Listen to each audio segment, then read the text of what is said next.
Number 9، متعلقات مناظرہ۔ مناظرہ طے کرتے وقت 10 چیزیں مخالف مناظر سے لکھوا لینی چاہیے۔ نمبر 1، موضوع۔ نمبر 2، دعویٰ۔ نمبر 3، مناظر۔ نمبر 4، معامل مناظر۔ نمبر 5، صدر مناظر۔ نمبر 6، شرائط۔ نمبر 7، دلائل۔ نمبر 8، مقام۔ نمبر 9، تاریخ۔ نمبر 10، وقت۔ یہ 10 چیزیں لکھوا لیں۔ نمبر 1، موضوع۔ اس سے مراد وہ عنوان ہے کہ جس پر مناظرہ ہو رہا ہے۔ مثلا اگر عقائد پر مناظرہ ہے تو کون سا عقیدہ ہے، اور اگر مسائل پر مناظرہ ہے تو کون سا مسئلہ ہے۔ یہ وضاحت ضرور کروائیں، ویسے میدان مناظرہ میں نہ جائیں۔ کوئی شخص آپ سے کہے جی ہمارے یہاں مناظرہ ہے، آپ آ جاؤ، پوچھو بھئی عقیدہ کون سا ہے، کس عقیدے پر مناظرہ ہوگا۔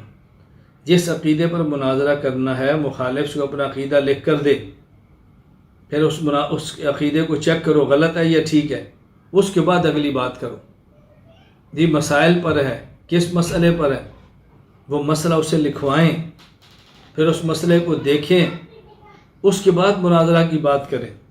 تو عقائد میں سے عقیدہ کون سا ہے اور مسائل میں سے مسئلہ کون سا ہے، یہ ذہن نشین فرما لیں۔ ہمارے ہاں کافی پرانی بات ہے، غیر مقلدین نے تسلسل کے ساتھ چیلنج بازی شروع کی۔ علماء دیوبند کے عقائد کفریہ شرکیہ ہیں، علماء دیوبند کے عقائد کفریہ شرکیہ ہیں۔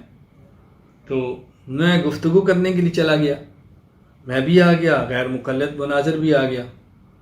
میں نے کہا بھی ایسا کریں، پہلے ہم طے کر لیں کہ گفتگو ہم نے کس پہ کرنی ہے۔ ہماری تقریباً 2 گھنٹے اس بات پر گفتگو ہوئی۔ میں نے کہا آپ کہتے ہیں علماء دیوبند کے عقائد کفریہ اور شرکیہ ہیں، مجھے یہ بتائیں کہ تمام عقائد کفریہ شرکیہ ہیں یا بعض عقائد ہیں؟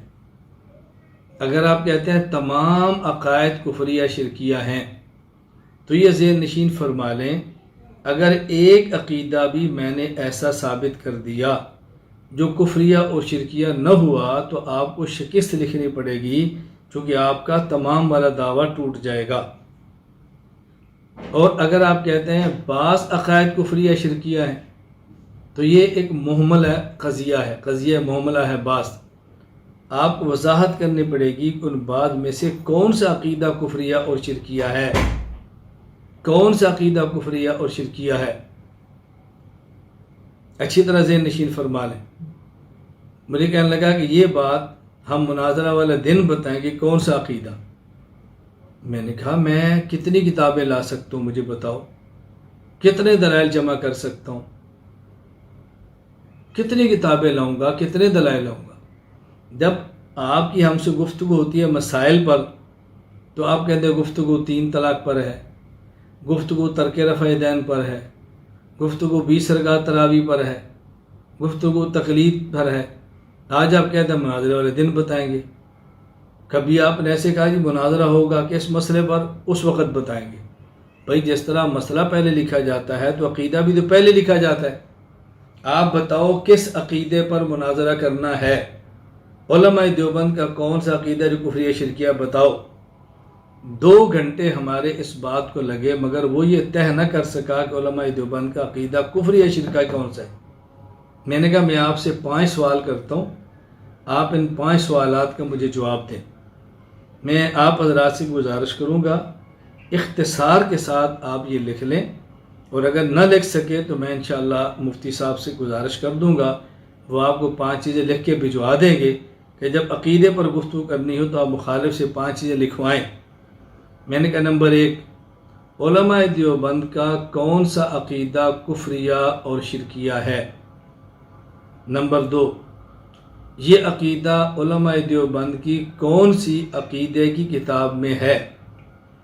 نمبر 3، جب عقیدہ کفریہ ہے تو یہ بھی لکھنا پڑے گا کہ علماء دیوبند کافر اور مشرک ہیں۔ نمبر 4، اس عقیدے کا کفر اور شرک ہونا آپ نے قرآن کریم اور احادیث سے مبارکہ صحیحہ، مرفوعہ، غیر معارضہ سے ثابت کرنا ہے۔ نمبر 5، آپ کے علماء میں سے جو علماء دیوبند کو مسلمان نہیں سمجھتے ان کو بھی کافر لکھنا ہوگا، کیونکہ کافر کو مسلمان کہنے والا تو خود کافر ہوتا ہے۔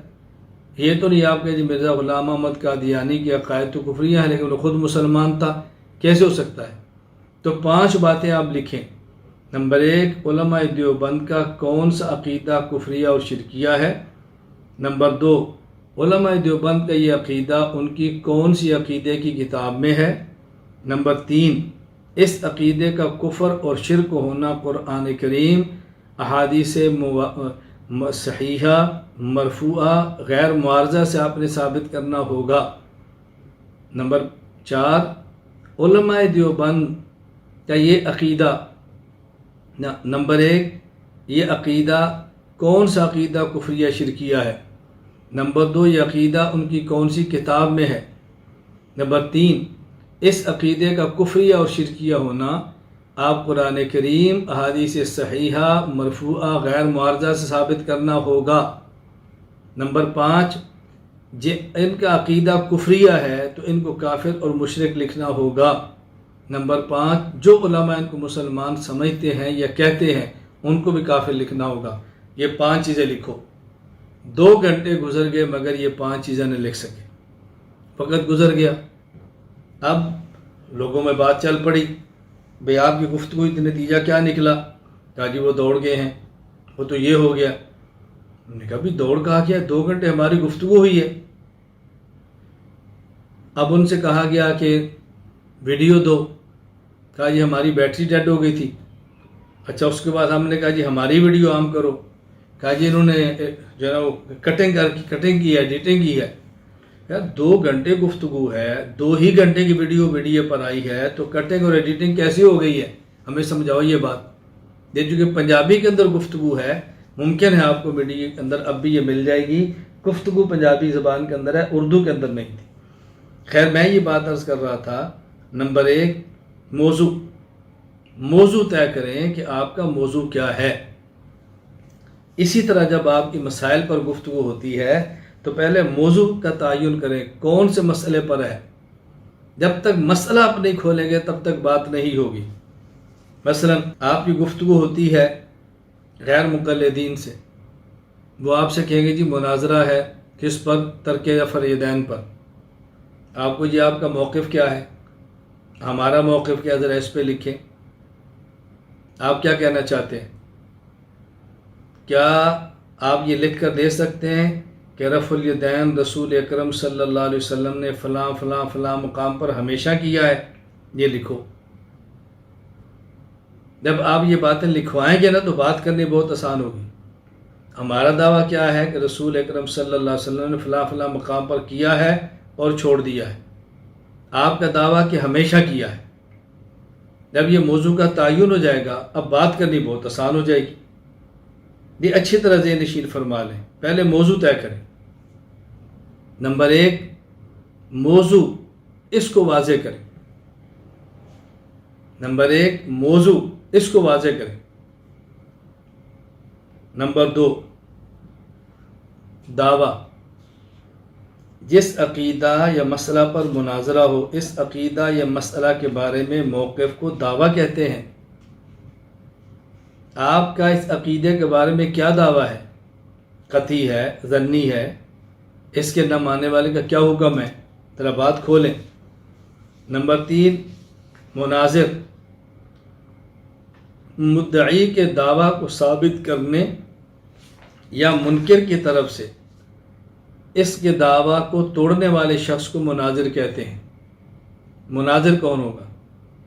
یہاں یہ بات ذہن نشین فرما لیں، بہتر یہ ہے کہ مناظر کا تعین مناظرہ طے کرتے وقت کر لیا جائے، ورنہ مناظرہ کے وقت بھی مناظر کا تعین کیا جا سکتا ہے۔ اگر وہ بھی آپ سے کہتا ہے بھی ہمارے طرف سے کوئی بھی مناظر آ سکتا ہے تو کوئی حرج نہیں، یہ کوئی لازم نہیں کہ آپ طے ہو جائے تو بہت اچھا، اور اگر نہ بھی طے ہو اس کو متعین بعد میں کیا جا سکتا ہے۔ نمبر 2، مناظر کو چاہیے کہ اپنے پاس ایک نوٹ بک رکھے، فریق مخالف کی گفتگو کے دوران جو بات ذہن میں آئے یا جو بات اپنی نشست میں بیان کرنی ہو اس کو نمبر وار لکھتا رہے۔ یہ مناظر کے لیے بہت ضروری ہے۔ مخالف گفتگو کر رہے ہیں، نوٹ بک میں لکھو یہ غلطی ہے، یہ ٹھیک ہے، میں نے یہ بات کہنی ہے، اس نے یہ بات غلط کی ہے، اس کا خیال کریں۔ نمبر 4، معاون۔ مناظر کی معاونت کے لیے جو آدمی مقرر کیا جائے اس کو معاون یا معین مناظر کہتے ہیں، جس کے ذمہ حوالہ جات تلاش کر کے مناظر کو دینا یا مناظر کو کوئی بات یاد دلانا ہوتا ہے۔ یا تو حوالہ دینا ہے یا کوئی بات یاد کرا دے۔ اس میں 2 باتوں کا خیال کریں۔ نمبر 1، معاون مناظر ایک سے زائد بھی متعین کیے جا سکتے ہیں۔ نمبر 2، معاون مناظر کو چاہیے کہ مناظر کو زبانی بات یاد دلانے کی بجائے پرچی پر لکھ کر دے۔ وہ گفتگو کر رہا ہے نا، اس وقت کو بات کہنی تو پرچی لکھ کر دے دیں۔ ہاں جب گفتگو کر کے بیٹھا ہو پھر پرچی بھی لکھ کے دے سکتے ہیں اور پھر آپ زبانی بھی کہہ سکتے ہیں، کوئی حرج کی بات نہیں۔ ہمارے ہاں ایک بار مناظرہ تھا اور مناظرہ تھا 3 طلاق کے عنوان پر۔ ہمارے ہاں 3 طلاق 3 ہوتی ہیں، غیر مقلدین کے ہاں 3 طلاق 1 ہوتی ہے۔ اس پہ گفتگو چل رہی تھی۔ مخالف مناظر نے اپنے مناظرہ میں اپنی نشست میں ایک بات پیش کی کہ جی مولانا رشید احمد گنگوہی رحمۃ اللہ علیہ نے فتاوی رشیدیہ میں لکھا ہے کہ 3 طلاق 2 تو 1 ہوتی ہے، 3 طلاق 2 تو 1 ہوتی ہے۔ اب یہ بات اس وقت میرے علم میں نہیں تھی کہ حضرت نے اس میں کیا لکھا ہے کیا نہیں لکھا۔ یہ تو مجھے یقین تھا کہ یہ بات حضرت لکھ نہیں سکتے، اس نے کس بنیاد پہ کی ہے یہ میرے علم میں نہیں تھا۔ جب اس نے گفتگو کی، ہمارے مناظر نے گفتگو شروع کرنے لگا تو میں نے کہا 1 منٹ۔ میں نے دوسرے مناظر سے کہا بھی آپ ذرا وہ پیش کریں، 1 منٹ کتاب پیش کر دیں جو آپ نے حوالہ پیش کیا ہے کہ مولانا رشید احمد گنگوہی رحمہ اللہ نے یہ بات لکھی ہے۔ اس نے کتاب پیش کی، میں نے اس کے صفحے کو فوراً دیکھا، میں سمجھ گیا اس نے کہاں سے دھوکہ دیا۔ میں نے فوراً اپنے مناظر سے کہا کہ آپ کھڑے ہو کر اعلان کر دو اگر مولانا رشید احمد گنگوہی رحمہ اللہ نے اپنی کتاب فتاوی رشیدیہ میں یہ فتویٰ دیا ہو کہ 3 طلاق 2 تو 1 ہوتی ہے، ہماری شکست اور آپ کی فتح، ہماری شکست اور آپ کی فتح، تحریری شکست لکھ دیں گے، آپ پیش کر دو، کتاب ہمارے پاس موجود ہے۔ تو وہ بالکل کوہرام مچ گیا، بھئی عجیب بات انہوں نے کہہ دی ہے، یہ عجیب بات کہہ دی ہے۔ میں نے فوراً اپنے مناظر کو بات سمجھا دی کہ مسئلہ کیا ہے، کھڑے ہو کر اعلان کرو۔ اب کھڑے ہو کر عوام کے سامنے بات سمجھائی۔ مسئلہ کیا تھا کہ ایک شخص نے ایک غیر مقلد عالم کو استفتاء بھیجا 3 طلاق کے بارے میں۔ اس نے لکھ دیا کہ 3 طلاق 2 تو 1 ہوتی ہے۔ پھر اس شخص نے وہی اپنا استفتاء اور غیر مقلد کا جواب یہ حضرت مولانا رشید احمد گنگوہی رحمہ اللہ کو لکھ دیا۔ اب حضرت جو فتاوی رشیدیہ میں نقل کیا تو پہلے اس آدمی کا سوال، پھر غیر مقلد کا جواب اور پھر نیچے اپنا جواب کہ 3 طلاق 2 تو 3 ہوتی ہے اور یہ فتویٰ غلط ہے۔ اب وہ چونکہ غیر مقلد کا جواب نقل تو فتاوی رشیدیہ میں تھا تو اس غیر مقلد مناظر نے اسی کو مولانا گنگوہی کے فتوے کے طور پر پیش کر دیا۔ میں نے کہا دیکھو کتنا بڑا شخص نے دھوکہ دیا ہے، حضرت گنگوہی کا تو فتویٰ ہے ہی نہیں۔ حضرت گنگوہی رحمہ اللہ تو سوال اور غیر مقلد کا جواب نقل کرتے ہیں، اس کے بعد پھر جواب پیش کرتے ہیں، حضرت کا فتویٰ تو وہ ہے۔ تو میں صرف سمجھا رہا ہوں کہ معاون مناظر کا کام ہے کہ وہ اپنے مناظر کی معاونت کرے۔ نمبر 5، صدر مناظر۔ مناظرہ کی نگرانی کرنے والے، مناظرہ سنبھالنے والے آدمی کو صدر مناظر کہتے ہیں۔ یہاں اچھی طرح بات سمجھ لیں، ایک مناظر ہے، ایک اس کا معاون ہے، ایک صدر مناظر ہے۔ صدر مناظرہ بھی کہتے ہیں، صدر مناظر اس کا کام ہے کہ مناظرہ کنٹرول کرے، مناظرے کو سنبھالے۔ اگر مخالف مناظر موضوع سے ہٹ کر کوئی بات کرے یا شرائط کے مطابق بات نہ کرے تو صدر مناظر کو بواسطہ مخالف صدر مناظر کے مناظر سے موضوع اور شرائط کی پابندی کرانا چاہیے. یعنی اگر مخالف مناظر کو ایسی بات کہتا ہے جس کا موضوع سے تعلق نہیں ہے، شرائط سے ہٹ کر بات کرتا ہے، تو صدر مناظر براہ راست اس مناظر کو خطاب نہ کرے، ان کے صدر سے کہے کہ اپنے مناظر کو سنبھالو، یہ موضوع سے ہٹ کر بات کر رہا ہے، شرائط کی پابندی نہیں کر رہا، یہ وقت کو ضائع کر رہا ہے. براہ راست مناظر کو خطاب نہ کرے، صدر کو خطاب کرے. نمبر 2، صدر مناظر مضبوط ہو تو مناظر کی بعض کمزوریاں اور کوتاہیاں ان کا تدارک بھی ہو جاتا ہے. نمبر 3، صدر مناظر کو صدر مناظرہ بھی کہتے ہیں، تو صدر مناظر کنٹرول کرتا ہے. ہمارا ایک بار مناظرہ تھا غیر مقلدین سے، اور مناظرہ تھا ترک رفع الیدین پر. میں اس مناظرہ میں صدر مناظر تھا. مناظر ہمارے ایک اور دوست تھے، وہ مناظرہ کر رہے تھے. تو غیر مقلد مناظر نے دوران مناظرہ، یعنی غیر مقلدین کے صدر مناظر نے دوران مناظرہ ایک بات کی. مجھے خطاب کر کہنے لگا کہ دیکھیں ہمارے ہاں شرائط مناظرہ میں لکھا ہوا ہے اگر مناظر موضوع مناظرہ سے ہٹ کر بات کرے تو یہ مناظر کی شکست ہوگی. میں نے کہا جی لکھا ہوا ہے. کہتے ہیں آپ کے مناظر نے موضوع مناظرہ سے ہٹ کر بات کی ہے، ہمارا عنوان یہ ہے کہ جب رکوع میں جائیں تو رفع الیدین کرنا ہے یا نہیں کرنا، رکوع سے اٹھیں تو رفع الیدین کرنا ہے یا نہیں کرنا، اور جب تیسری رکعت کے لیے اٹھیں تو رفع الیدین کرنا ہے یا نہیں کرنا. ہمارا موضوع صرف اتنا ہے. غیر مقلدین کہتے ہیں کہ رکوع جائیں تو کریں، اٹھیں تو کریں، اور جب تیسری رکعت سے اٹھیں تو پھر کریں. عنوان یہ ہے. اور آپ کے مناظر نے ایک روایت پڑھی ہے کہ رسول اکرم صلی اللہ علیہ وسلم شروع میں جو ہے نا وہ فلاں جگہ پر بھی کرتے، فلاں جگہ پر بھی کرتے، فلاں جگہ پر بھی کرتے، سجدے میں بھی کرتے تھے، اور بعد میں آپ نے سب کو چھوڑ دیا تھا، صرف شروع والا رہ گیا. تو ہمارا موضوع مناظرہ تو شروع والا ہے ہی نہیں، سجدے کا رفع الیدین ہے ہی نہیں، ہمارا تو رکوع جاتے اٹھتے ہیں. تو آپ کے مناظر نے چونکہ موضوع سے ہٹ کر بات کی، آپ شکست لکھیں. میں نے ان سے کہا مجھے مائک دیں. میں نہیں، آپ لکھیں. میں نے کہا ایک بات آپ نے کی ہے تو مجھے مائک دینا، میں بھی بات تو کروں. نہیں، آپ پہلے لکھیں. میں نے کہا آپ نے کوئی لکھ کر بات کی ہے، آپ نے مائک پر بات کی ہے، تو میں مائک پر بات کرتا ہوں نا، کیا بات کرنی ہے، پھر جو لکھنا ہوگا لکھ لیں گے. یہ ان کو پتا تھا کہ مائک ہاتھ میں جانے کی دیر ہے اور بھاشا پلٹنا ہے.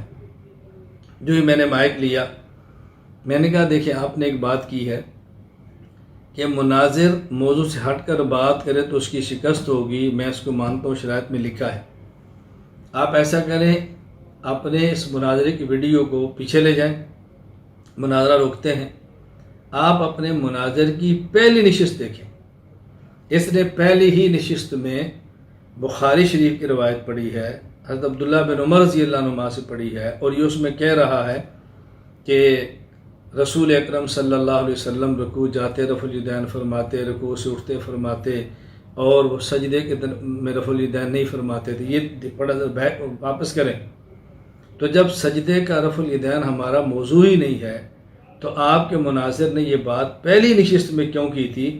اس لیے آپ یہ مائک لیں، یہ کاغذ لیں اور پینسل لیں، پہلے آپ اپنی شکست لکھ دیں، اس کے بعد پھر آپ مجھے کہیں. وہ ایسا پھنسا، اب کیا لکھیں؟ میں نے کہا لکھیں شکست، آپ لکھیں، پہلی نشست آپ کی تھی، ہماری تو بات کی تھی، مدعی تو آپ ہیں. تو مجھے کہتا ہے میں اپنے الفاظ واپس لیتا ہوں. میں نے کہا سبحان اللہ، چلیے آگے چلیے. اب ایک بار مناظر صدر مناظر یہ کہہ دے تو ظاہر اس کی پھر اوقات نہیں رہتی جو ایک مناظر کی ہونی چاہیے. میں اس لیے گزارش کر رہا ہوں کہ صدر مناظر یہ بہت مضبوط ہونا چاہیے، صدر مناظر بہت تگڑا ہونا چاہیے. یہ بعض کوتاہیاں، کمزوریاں مناظر کی ایسی ہیں کہ جس کو یہ سنبھال سکتا ہے. صدر مناظر بہت مضبوط ہونا چاہیے.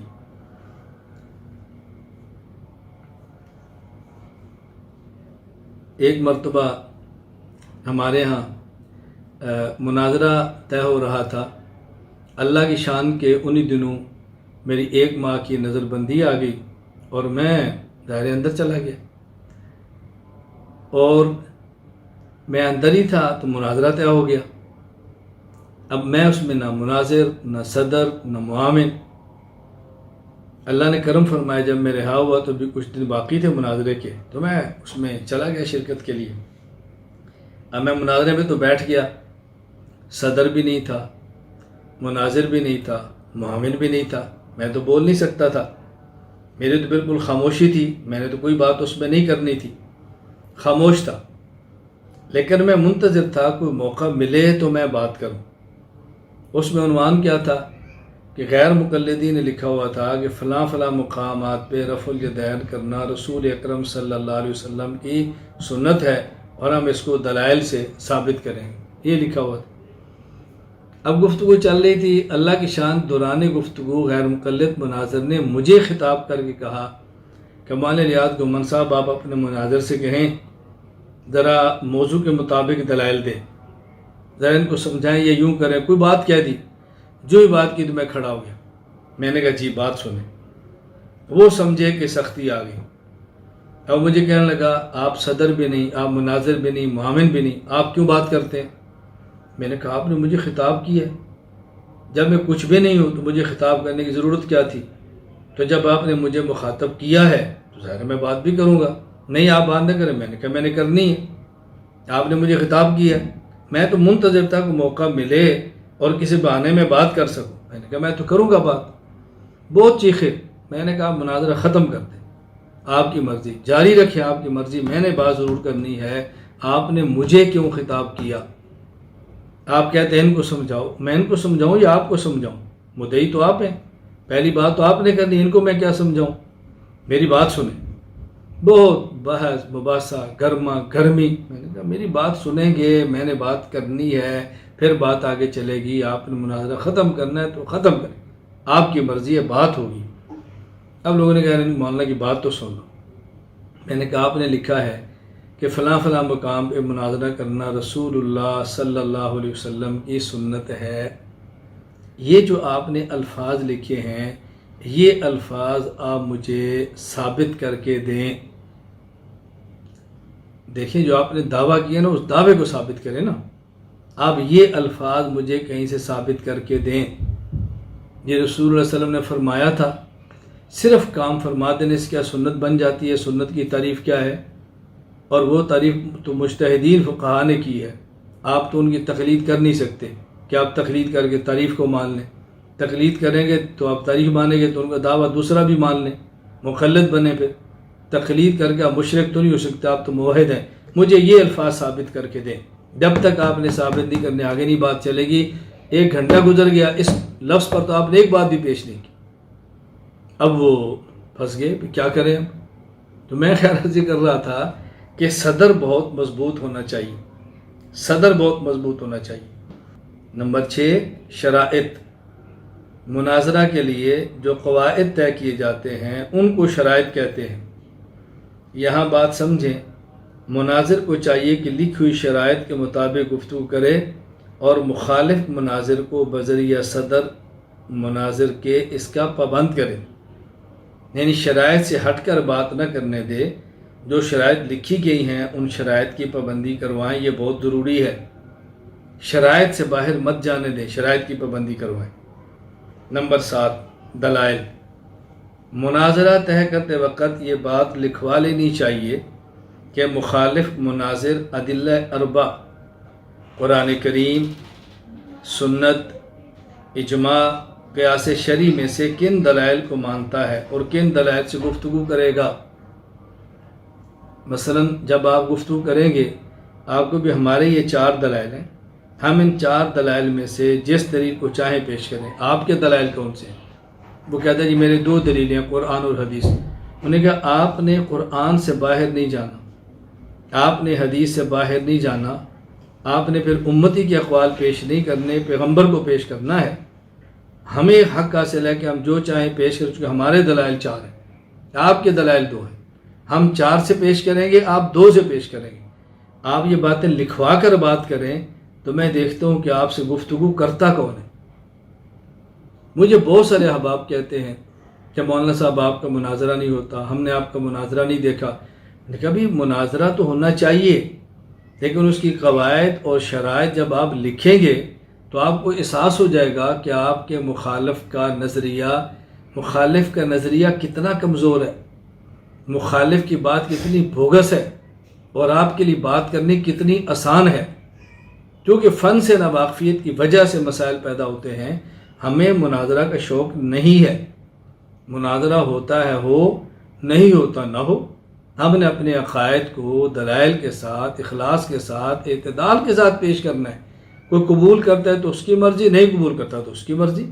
تو مناظرہ تو ضروری نہیں ہے، ہم پہلے بھی آپ کی خدمت میں بات کر چکے ہیں۔ تو مناظرہ طے کرتے وقت یہ بات لکھوا لینی چاہیے کہ مخالف مناظر ادلہ اربع قرآن، سنت، اجماع اور قیاس شرعی میں سے کل دلائل کو مانتا ہے۔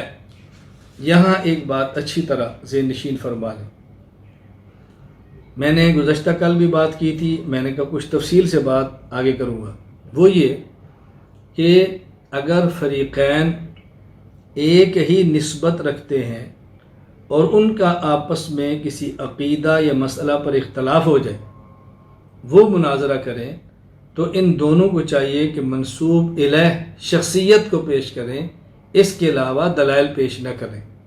مثلا ہم خود کو حنفی کہتے ہیں، اہل سنت والجماعت، احناف دیوبند۔ اسی طرح کچھ لوگ اہل بدعت خود کو حنفی کہتے ہیں، ہم خود کو حنفی کہتے ہیں، وہ خود کو حنفی کہتے ہیں۔ ہم نسبت دیوبند کی طرف کر لیتے ہیں، وہ نسبت کسی اور شہر کی طرف کر لیتے ہیں، لیکن دونوں کا دعویٰ ہوتا ہے کہ ہم حنفی ہیں۔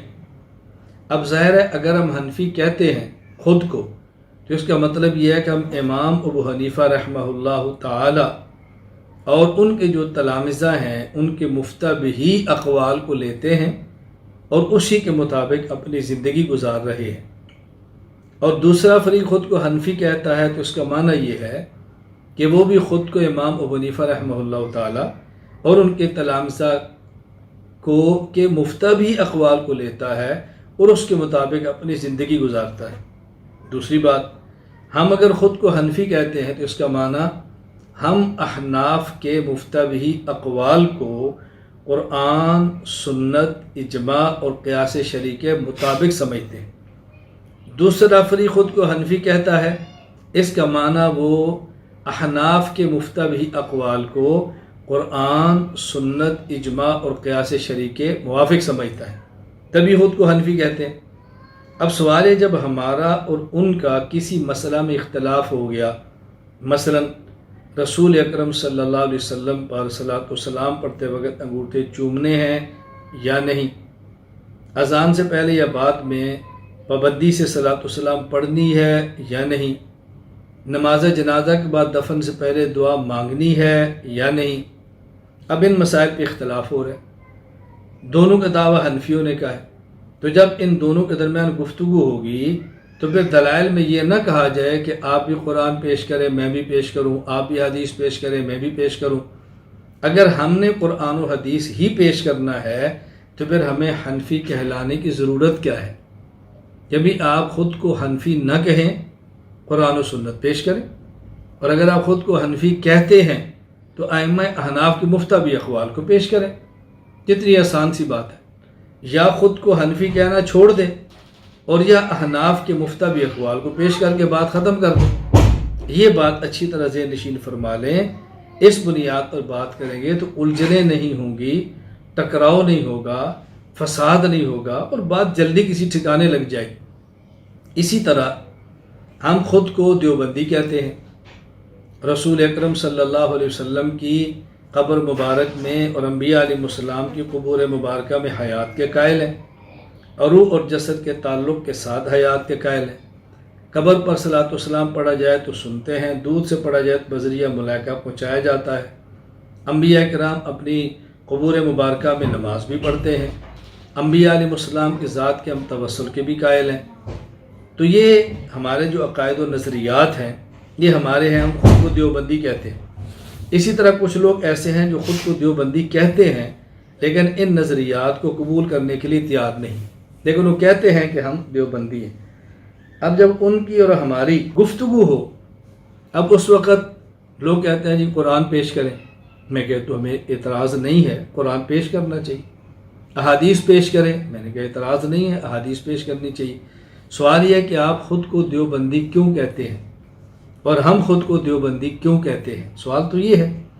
ہم دیوبندی اس لیے کہتے ہیں، ہم سمجھتے ہیں کہ اکابرین علماء دیوبند، حضرت مفتی رشید احمد گنگوہی، حضرت مولانا محمد قاسم نانوتوی، حضرت شیخ الہند محمود حسن دیوبندی اور ان کے بلا واسطہ تلامذہ، ان کا اتفاقی نظریہ، اس کا نام دیوبندی نظریہ ہے۔ تو جب آپ خود کو دیوبندی کہتے ہیں، اس کا معنی آپ ان کے عقائد، نظریات کو قرآن کریم اور سنت کے مطابق سمجھتے ہیں، اجماع امت کے مطابق سمجھتے ہیں۔ اور جب ہم خود کو دیوبندی کہتے ہیں، اس کا معنی ہم بھی ان کے عقائد و نظریات کو قرآن و سنت کے مطابق سمجھتے ہیں۔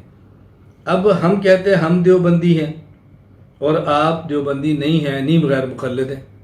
وہ کہتے ہیں ہم دیوبندی ہیں، تم دیوبندی نہیں ہو، تم بناسپتی دیوبندی ہو، ڈالڈا دیوبندی ہو، تم تو آدھے بدعتی ہو، یہ ہے اور وہ ہے۔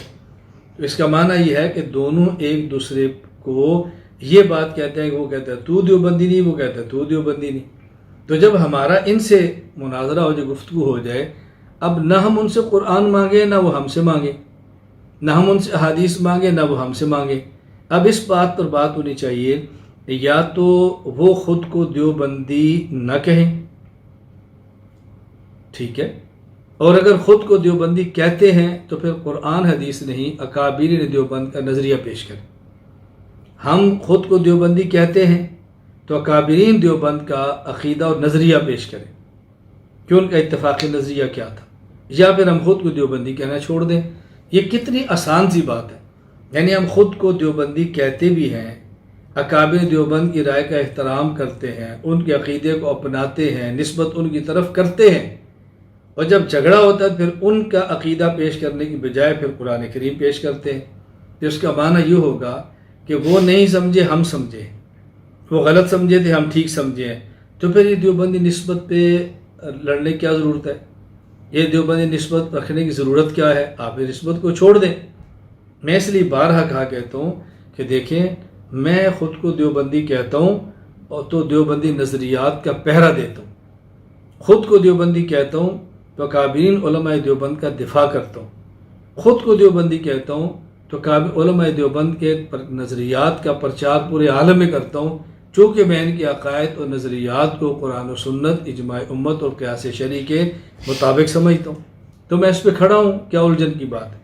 تو یہ بات اچھی طرح ذہن نشین فرما لیں کہ مناظرہ طے کرتے وقت یہ بات لکھوا لینی چاہیے کہ مخالف مناظر ادلہ اربع، قرآن، سنت، اجماع اور قیاس شرعی میں سے کن دلائل کو مانتا ہے۔